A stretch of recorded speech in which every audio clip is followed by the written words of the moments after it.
YCP పాలనలో రాష్ట్రం 30 ఏళ్లు వెనక్కి వెళ్లిందని టీడీపీ కౌంటర్ వేస్తే 30 ఏళ్లు ముందుకు తీసుకువెళ్లిన ఘనత సీఎం జగన్దే అంటూ టీడీపీ యాక్షన్ కు రియాక్షన్ ఇచ్చింది వైసీపీ.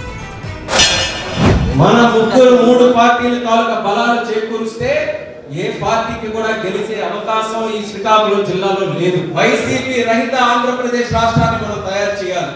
ఈ 5 సంవత్సరాలు వైఎస్ఆర్ కాంగ్రెస్ పార్టీ మన రాష్ట్రంలో పరిపాలించడం వల్ల ఎన్ని రకాలుగా మనం కోల్పోయామో ఒక్కసారి మీరు అందరూ కూడా గమనించండి. దేశం నుంచి వస్తున్నటువంటి కేంద్రం తాలూకా నిధులు, దానికి అదనంగా రాష్ట్రం తాలూకా నిధులు 10% కానీ 20-30% జోడిస్తే ఎన్నో సువర్ణమైనటువంటి కార్యక్రమాలు చేయొచ్చు.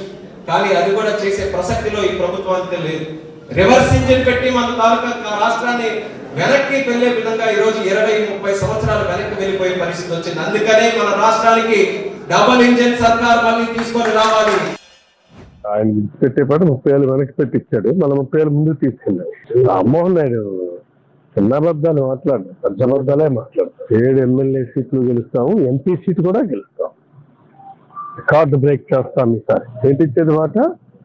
కేంద్రంతో పోరాడి సాధిస్తున్నాడు. ఏడు సాధించినాడు పోరాడి. నిన్న దాకా ఈ 7 సీట్లు 9 సీట్లు అగ్రిమెంట్కి వచ్చినారు తప్ప వాళ్ళకైనా తప్ప నిన్న దాకా వ్యతిరేకమైందా?